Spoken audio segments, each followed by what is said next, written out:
Blog Talk Radio. Are you ready to take a bite out of the competition?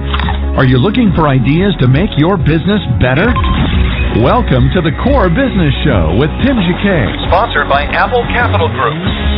At the core of every successful business, you'll find people making a difference. And with each episode of the Core Business Show, we talk with those people, examine those ideas, and explore the strategies that make them special. Now, the host of the Core Business Show, Tim Jacquet. Good morning. Welcome to another episode of the Core Business Show. I'm Tim Jacquet, your host. Today, I have Dr. Cleet Baylock. He's going to talk about school bullying today. If you have any questions of him, please give us a call at 347-324-3460, or you can pose your question in the chat room and we'll read it out on the air. Well, Dr. Baylock, thank you for joining the program again. Hey, it's good to be back. Okay, I guess talking about you've been in education for well over 40 years and have a doctorate in psychology and so forth in education. Can you tell us a scenario dealing with school bullying? How can parents deal with that within administration and also get help for the child themselves? I mean, everyone at one point of life has been bullied in school and then bullied during life. What can a person do? Well, let's talk about the cause of bullying first, and then we'll see what we can do about it. Right.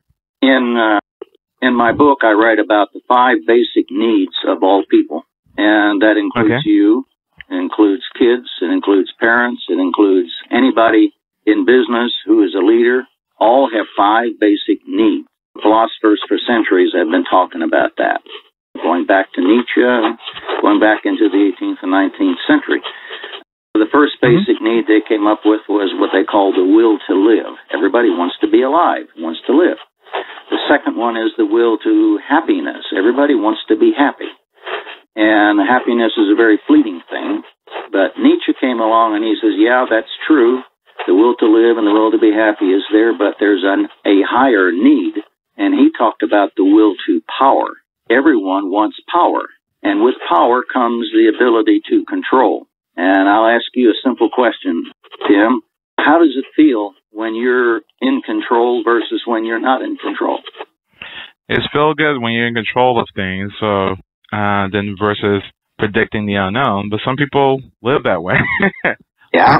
It's good that you know what's going to happen. Basically, most people like to have control, and that's where the bully comes in. The bully has a high need to control, and the victim is being controlled. The person who's being bullied has no control. So the bully has complete control over the victim, and that's what they want. The only way to beat the bully is not to give them control. Now, if you're a victim of a bully, and I'll tell you, I was 5'4" and weighed 125 pounds. You think I wasn't bullied when I graduated from high school? Every Tom, Dick, and Harry thought they could clean my clock. And I would say to them, I would refuse to give them control. I would say, listen, guy, you want to beat me up? Go right ahead, but I'm going to fight back and you're going to get hurt. So you see, I refuse to give the bully control. And you know what? They didn't bully me. If you refuse to give the bully control, they will cease to bully you because that's the one thing the bully wants more than anything else. They want to control you. Does that make sense? It does. Now, how do you not give control to the bully? If you were like me, you can say, come on, hit me. You can go ahead and fight me, but I'm going to hit you back. And you're going to get hurt too. You might beat me up, but I'll get a few licks in. That's one way of dealing with it. Now, if you don't have the guts to do that, you need to get friends who, when the bully tries to get you, your friends come and say, hey, guy, you pick on him, you got me too. The other thing that I've noticed, very seldom is a team member of an athletic team bullied. Why? Simple question. Because the team members will stand up for you. People who are in bands very seldom get bullied, except by other members of the band. Because if you're part of a group, they'll leave you alone. The person who is alone is normally the victim of a bully. So the solution to not being bullied is to belong to something, and many people join a gang. If you're a member of a gang, you aren't going to get bullied, except by members of the gang, because the gang protects you, which is one of the reasons why gangs are so prevalent in schools. There's a thing out right now about this parent who had a tape recording on his autistic son, and the teacher called him a bastard, was bullying the kid. Remember that? Have you heard that about that? No. One? Yeah. No. There are teachers, and not many, thank God. Very seldom does a teacher bully a kid, but it does happen. Your question was, if your kid is being bullied and you're the parent, what do? You have to have some kind of evidence that your kid is being bullied, and you go into the administration. Normally, I would go to the counselor first, get the counselor to meet with your kid for a conference and try to find out. That's the counselor's job, to deal with the problems of kids.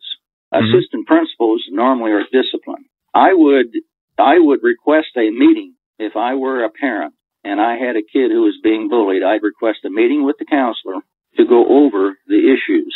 Then I would request that the counselor bring in the bully and the victim, sit down together and try to work through what they're going to do in the future. That would be my solution to that. I don't know. Do you want to ask me any questions about this? Yeah, I guess I taught school about 8 years for elementary, and it was a pretty common thing. I had a dramatic episode of a kindergartner. I was in the hall, and teachers, we have hall duty, and we're just talking while our kids are coming to the class, and we're dealing with the spring. It was about this time through the year. The kindergarten got so mad and just got fed up with it.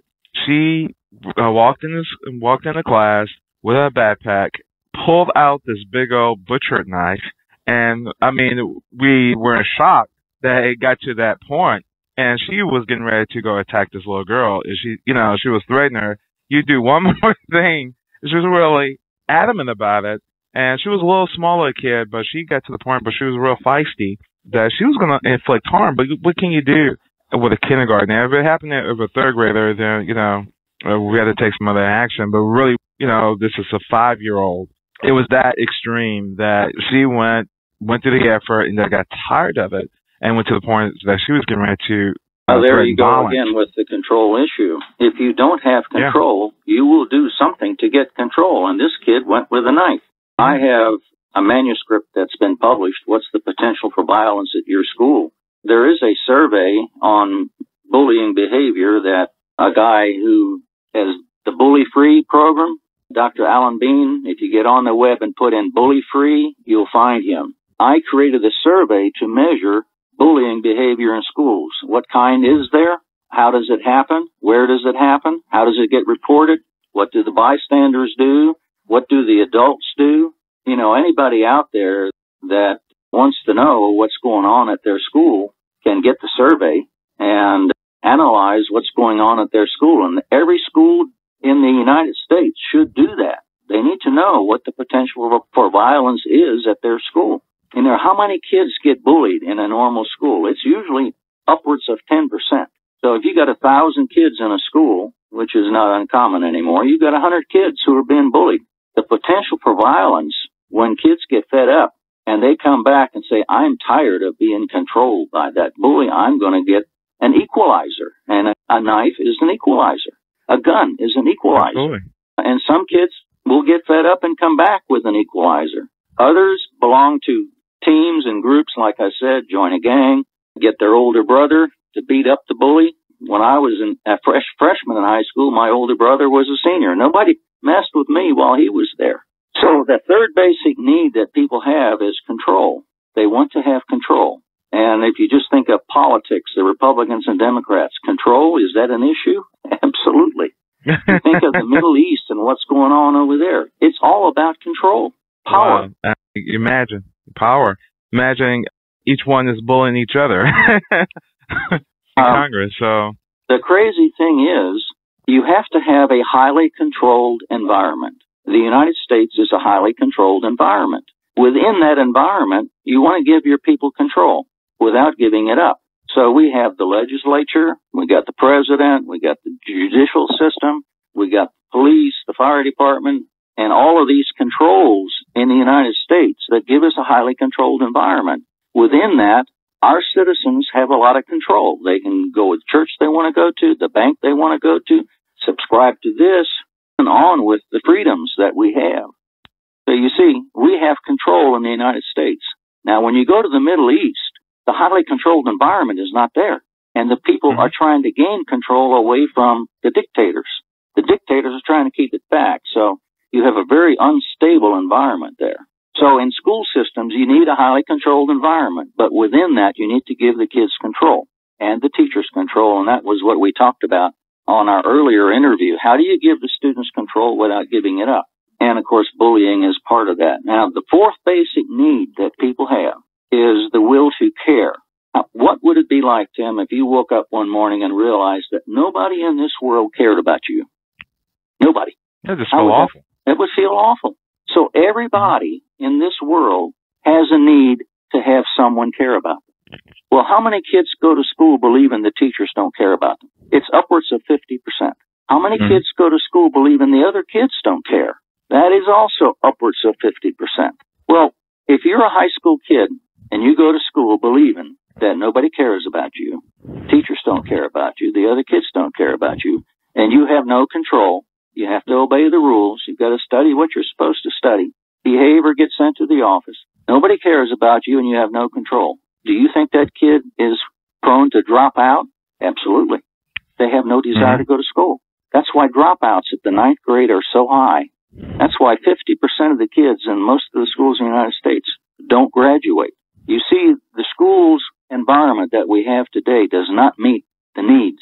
Two of the basic needs that kids have: the will to control, to have control, and to know that somebody cares about you. Now, granted, 50% of the kids who go to school know the teachers care because they are succeeding, they are graduating, and they do have control because they belong to the athletic teams, they belong to the band, they belong to the extracurricular clubs, the debate club, and so on. But the other 50% is why our test scores are so low. They are unmotivated. They don't want to be there. And the fifth basic need that all people have, you've heard of Rick Warren, right? The purpose-driven life, which is basically about religion. And then there's Dr. Mehmet Oz of Oprah Winfrey fame, who now has his own show. He has said many times, life without purpose is no life. Now, you've got your own purpose, Tim. You have a radio blog show, so your purpose in life is there. And you were a teacher, so you are driven by a purpose, right? How many kids go to school who have no purpose other than they have to go to school? They have no purpose. They're not motivated. Nobody cares about them, and they have no control. What are the odds that kid is going to do well in school? Pretty slim, right? No, very slim. Yeah. You must have a purpose. And you were a teacher, you said, for 8 years? 8 years. Yeah. Did you know of kids who came to school who were purposeless? They just came. Yes, well, we gave them, they were, but it was a great community, but we gave them a purpose. I always taught them to be involved, and after that was my first year of teaching, but after that, the teachers during the end service got a plan of action together and say, how can we prevent this in the future? Because we can't have that.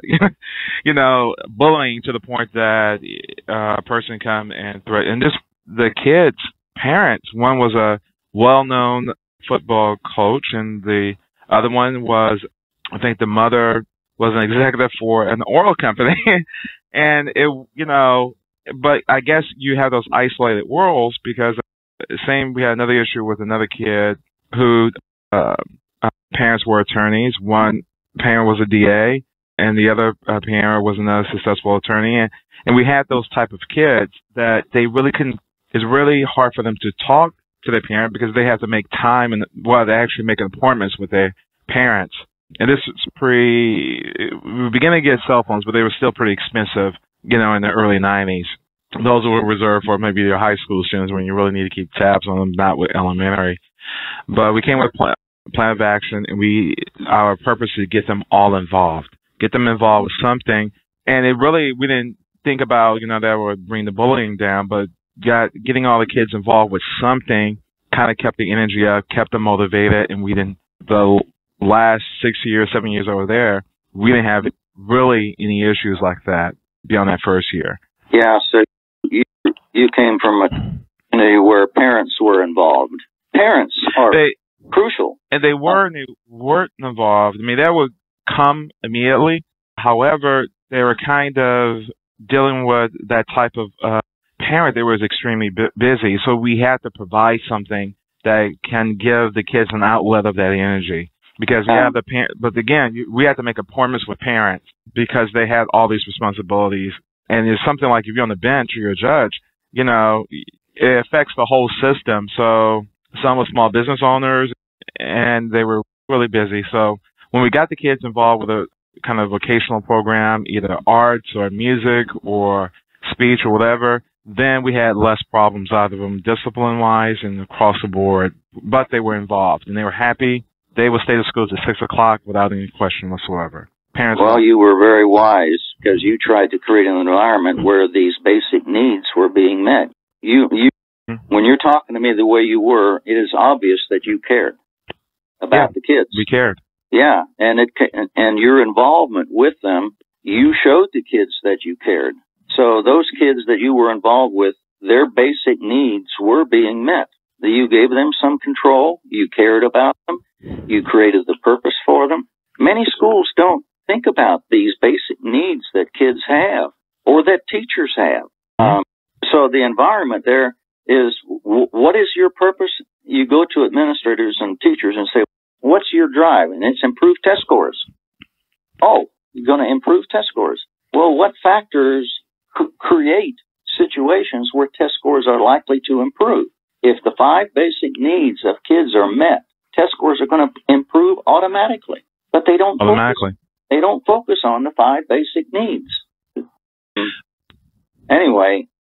Do you think because of the pressure, we didn't have that issue in the early 90s and mid, or I think that's just started happening when in the late 90s when test scores became an issue. But also at that same time, a lot of veteran teachers who've been teaching 30 and 40 years start to retire in droves.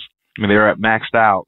Yeah. And then all of a sudden, the school district was facing raising salaries, which is wonderful. However, then you had a new, well, I guess maybe that's a breakdown because when those veterans start retiring, then you had a new rush to judgment, try to get teachers in order to fill a classroom. Then they probably lost focus, and then now test scores becoming a problem. But if they didn't have the issue of just bringing any type of teacher into the classroom before all the veterans retired, then they wouldn't have that. Then test scores became a problem. Yeah. Well, the focus is on improving test scores when it should be reducing time off tasks because of discipline problems. And the culture and climate of the school is a critical factor. Parent involvement is a critical factor. Most schools do not find a way, particularly at the high school and middle school level, find a way to involve parents. In chapter 5 of the book, I talk about how to involve parents through a character ed program. I don't know, did we talk about that the last time? I'm not sure. No, we didn't. No, we didn't. Most states have mandated character ed programs because they realize the behavior of the kids. They aren't getting the parental guidance that they used to get at home. Many of them don't belong to churches and aren't getting it. So the focus is on improving student behavior related to the 28 basic character traits. So they mandate that every school teach character ed. Well, you know, the schools file their plan, and every year they go through the same old, and the kids get bored with it, and the parents aren't involved because if you focus on 28 character traits, you're on to the next one before the parents. My suggestion is you focus 1 year on one trait, and I like to start with courtesy, and you operationalize what does courtesy look like at a community in Florida versus one in North Dakota versus one in the Atlanta City School. So you flesh out what courtesy looks like, and it's so easy to do. You give every kid at the school 3 3x5 cards, and you say, write one thing on each card. If people were courteous to you, what would they do or say? And the kids say, oh, what, you want us to tell you what courtesy? Yeah, you do it.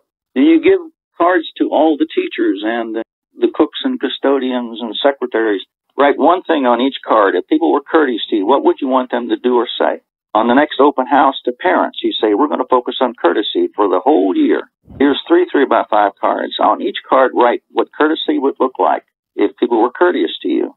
And you give it to all of the members of the Chamber of Commerce. We're going to focus on courtesy.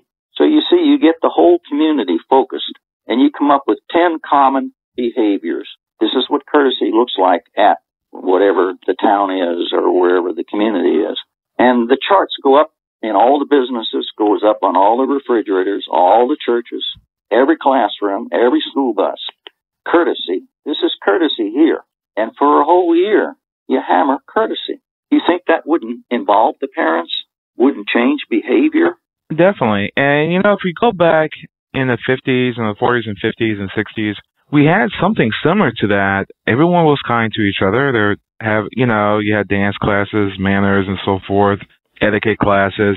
Then slowly we moved away from that. And I'm sure you remember during your days as an educator, they had that. What happened to that? Well, the focus in the 60s changed to the individual. The focus changed to individualized instruction. Competition became the focus. So for the last 50 years, we have a highly individualized system of instruction where competition is rampant. Now, there's nothing wrong with competition, but if cooperation is absent and competition is on the forefront, what we're going to have is we're graduating self-serving students, people who are looking out, what's in it for me? I, me. We have a bunch of self-serving leaders in our business environment as well. Look at Bernie Naples. What's his name? Bernie, I forget what his. But you have a lot of people who are graduating from our system who are not good citizens. They are self-serving citizens. They're looking out for themselves. And that's what's happened in our institution the last 50 years with this focus on individualized instruction. We've gotten away from cooperation and working together. Does that make any sense to you? Yeah, absolutely. Yeah, that's one of our problems, which is one of the reasons why I wrote the book. The change is, the focus is on what can kids do to help each other. You give them control without giving it up. And you have the kids working together, helping each other. That's the environment we need to go back to. We don't get rid of competition, but we create an atmosphere of cooperation. We bring the parents in with this character ed program. We empower teachers. We empower students. We reduce bullying behavior, reduce dropout prevention. We haven't talked about the 9 forms of power, have we? Yeah, on the last episode we did. We talked about the 9 points of power. Yeah, 5 of the forms give control without giving it up. And 4 of the forms control. And a lot of people don't realize that you can give control to people without giving it up. And that's what needs to happen. I don't know. How much time do we have left, Jim? We have probably about 5 minutes. So I guess we can kind of recap discussion on what, some children will talk to you, some won't. I guess you got to open the dialogue to, if you have any problems with, you having at school, please come to me. And then I think you mentioned that if that's the case, then the parent need to contact the principal and the counselor to sit down with the person who's bullying the child to kind of work out a solution, or, as you mentioned, to try to get the issue resolved. Yeah. But you've got to get the bully. Everyone has to know that the bully is doing it. And because normally it takes place behind, it isn't out in the open where it can be seen. So when the parent goes to the counselor with their kid and says, my kid is being bullied, and sits down and talks with them and then requests a meeting with the bully, with the counselor, and you get it out in the open, that is going to help some. But anyway, that you cannot allow the bully to continue to control your student. Somehow you have to take control back from the bully, because once the bully can't control, they will stop. That's the one thing the bully has to do more than anything else. They have to be in control. Now, why does the bully do that? Quite often it's because the bully is controlled by their parent or by some other person. And in order to gain control back, they become a bully. That's one of the explanations of why does the bully. They themselves are controlled by somebody. Okay. And they don't like it, so they do the same thing to somebody else. That's unfortunate, but that is true. I have a question right quick someone just handed me. Do you think discipline physical discipline making children more violent, and as an act of regression, they go in a channel energy into bullying. I mean, what is your opinion on that? Is the person saying that when someone is physically abused, they could turn to bullying? Yeah, I think that's what the email is trying to say. That is true. So they don't have control of it, so they're going to go and react by taking their aggression out on somebody else they can control. Yeah, well, for example, if a parent is physically paddling their kid or in some way physically punishing them, that kid has a higher potential to be a bully than someone who is not being physically abused. Yes, that's true. In your opinion, to get a spin on that regarding discipline in the school systems, you know, if I recall, like everyone have done it for years, and I guess the turn of the 80s, I think some student rights books started to come out, I think in 79 or 78, and that was distributed nationwide, that students have rights to do this and rights to do that. Then all of a sudden, that with those student rights, I think all of a sudden the school districts start backing off and corporal punishment. What's your opinion regarding corporal punishment? I think in the school system is it was a means of the administration putting control of a situation. Do you think part of them taking it out is causing more bullying, or what's your opinion on that? Your thoughts? Well, I have an opinion on that because I was an assistant principal and I paddled sometimes 30 to 40 kids a day. I was in charge of 700 sixth grade students, and I never paddled a kid unless they chose it. I would always give control without giving it up. When a kid needed discipline, I would say, well, here are your choices. I would give them choices, and one of them was paddling. And you know what? It became the choice where kids chose the paddling every time because it became a badge of courage. If kids didn't take my paddle, they got teased by the other kids. Oh, you muss, you weren't going to let Bullock paddle you. Taking that out was a mistake. However, I also know that many administrators and teachers did not give students the choice. If the student chooses to take a paddle, that's different. If they are made to paddling, that is awful. So you control the kid, you abuse them, they have no choice, they feel awful when they get paddled. It's almost like a rape. You have no choice. But when you allow the kid to choose the paddle, now the kid can, hold his head up. I chose it. I took it. I'm a man. You know what I'm saying? You see? And go on. Yeah, and I think they were given a choice because either we call you mom and dad, or you're going to have this detention for a whole month after school. So you're giving like three choices here. Take your paddling and 10 hits and call it a day and go on. Then versus had to deal with detention, dealing with them calling the parents and having them coming in here to pick you up. So I guess to take the easy way out, just get the paddle and call it a day. Yeah. That probably would keep you, control you for a minute. So punishment handled properly was good. The problem was there were some teachers and administrators who did not give students choices, and it was done away with. That's history, but it's too bad. Yeah, it was easy. It was an easy way to handle discipline. Bam, and it was over. The kid took it, smiled, held his head up, and went on. And it was over. Yeah, it was over. And it was an easy way to handle discipline back in those days when we could do that. But not anymore. Not anymore. I guess but the time lost controlling students. You're looking at losing 15 to 30 instructional days a year because of time off task, because you've got to stop and ask kids, where's your book? Raise your hand, sit down, be quiet, give me that note. On with the interruptions that occur in classroom after classroom, day in and day out. I've got a cousin in Las Vegas who is teaching remedial math in an inner city Las Vegas school. He said he's had to stop as often as 100 times a week to correct kids. He's down to 20 a week using my system of giving the kids control and asking them. And you know what his reward is? If they get below, so he doesn't have to correct them, he lets them listen to music when they're doing their homework in class. And Wow. That's what they want. They want to listen to their iPod. Doesn't cost him anything. As long as they get the job done and do well at it.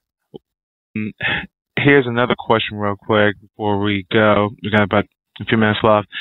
What in a situation if a child has, clean it up. Well, I guess gay tendencies, how to deal with that, because that looked like, they have a whole paragraph here. What do you do in those type of situations? Yeah, they're bullied, and it's not just one, it's going to be several. How, as an administrator, that you can deal with that particular situation? If you have 3-year-old Johnny, who's real feminine and so forth, and he's been bullied across the board, but it's more of on a social basis, what's your recommendation of how to handle that in a bully situation? This child is being bullied by multiple people. Is that what you're saying? Multiple people. That's what it looks like what she's saying. Yeah, and it's verbal, social. Well, be social. I'm assuming because the child appears to be gay. That I'm assuming that's what she's trying to say. He's been bullied by several people, and the kid who is at risk. Okay. Well, one of the things that I did is school superintendent, all of the administrators, principals in our district were instructed to identify all at-risk kids. Okay. And how do you identify at-risk kids? Well, you go to the counselors and the teachers and, you ask, who is at risk in your classroom? Now, I asked them to find a mentor for this kid, the at-risk kids. The best mentors we had were our custodians. So when the kid comes to school, the first thing this kid does is reports to the custodian, and the custodian becomes the person who cares about them. Again, meet the basic needs of kids. Try to give them some control. Try to meet their needs. So the custodian then becomes the one who drives the purpose. So you see, you're meeting the 5 basic needs of the kids when you do this. So the at-risk kid now has somebody to report to that cares about them, that asks them if they've got their book, if they've got their homework, who tries to create this purpose. And the kid now has somebody to go to. The secretary became a mentor to at-risk kids. The cooks became mentors to at-risk kids. You see, a lot of times these people are not involved with kids.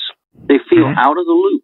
So you do 2 things there. You give your non-teaching staff a role in the instructional system. You make them feel part of the team, so you're helping the culture and climate of your school at the same time. And if you still have kids who are at risk and you don't want to overload these people, then you ask teachers to become the mentor to some of these at-risk kids. Does that make any? I hope that helps your person with who asked the question. Yeah, it does in one sense, but it is a good recommendation. I think if I was a janitor, and I guess with the environment we have with kids, you don't, one of the rules, you don't want to be left alone with them. You want to have the door open. With this particular environment that we're in right now with harassment and sexual abuse, also the other part of it, you got to protect the student. Also, you need to kind of protect the custodian that he's not in that type of situation to be accused of something or something be misconstrued. What do you do in those type of situations with mentoring, which is a good person to have, but also I guess you have to do it like within a group, maybe take not just one kid, several kids. Yeah, maybe it's a solution. Yeah, and with another adult person so that there are 2 eyes going on at the same time. One of the other things that we did successfully for kids who were at risk, the high school kids can go down to an elementary during one period when they aren't in class and mentor a kindergarten kid or a first grader, or help them with their homework, help them with their reading. It's a great role for these upperclassmen to go down to an elementary and work with a kid who's having trouble. See, it gives the kid in high school purpose. And it again, helps these 5 basic needs. This kid down at the elementary knows somebody up there cares. That's what you've got to link. You've got to link people together. And in many cases, we allow isolates to happen, kids who are all alone, and that's the kid who's going to get in trouble, the kid who's going to get bullied and get picked on. Okay, in closing, what advice do you have for parents? Well, for parents, or any closing comments? Stay involved with your child's education. Remember, caring starts at home. Do your kids know that you care, and how do you show them that you care? You know, do you ignore them?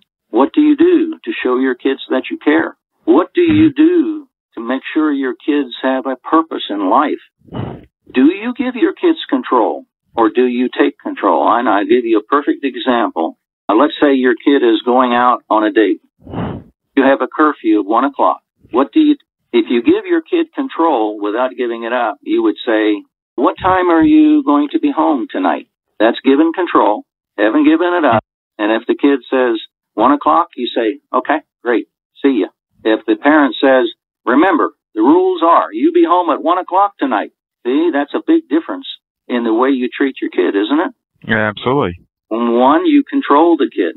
In one, you give control, but you do not give it up. And whenever you can give control to others, and that's to all of your listeners out there, the leaders out there, the more you try to control people, the more difficult leadership becomes. The more you can give control without giving it up, the easier leadership becomes. So giving control, letting people know that you care, and make sure that people have a purpose in life. You're meeting basic needs, because the will to live and be happy will be there if people have purpose, have control, and know that others care. They will live, have a good life, and they're going to be happy. How's that? Great. Perfect. I really appreciate it. Thank you for coming on the program. And that website you mentioned was bullyfree.com? Yeah, that's, yeah. Okay, great. Well, thank you for coming on the program again. I really appreciate it. And I'm going to post this on our blog, and they can download this episode. I guess, of course, you can download it on iTunes or on Blog Talk Radio Network, or listen to your syndicate station that also is now putting these podcasts on their websites. Well, yeah, I believe at Blog Talk Radio, there's about 6 radio interviews now that have dealt with various topics of my book. So they can get on blogtalkradio.com and put in my name up at search, and all of these Blog Talk Radio programs will come up. Great. Well, again, I really appreciate your time. Thank you so much. I appreciate you. You seem like a very nice person. Thank you. Take care. Okay. It's been another production of The Core Business Show with Tim Jacquet. Everybody, have a great day. Thank you for listening to The Core Business Show with Tim Jacquet.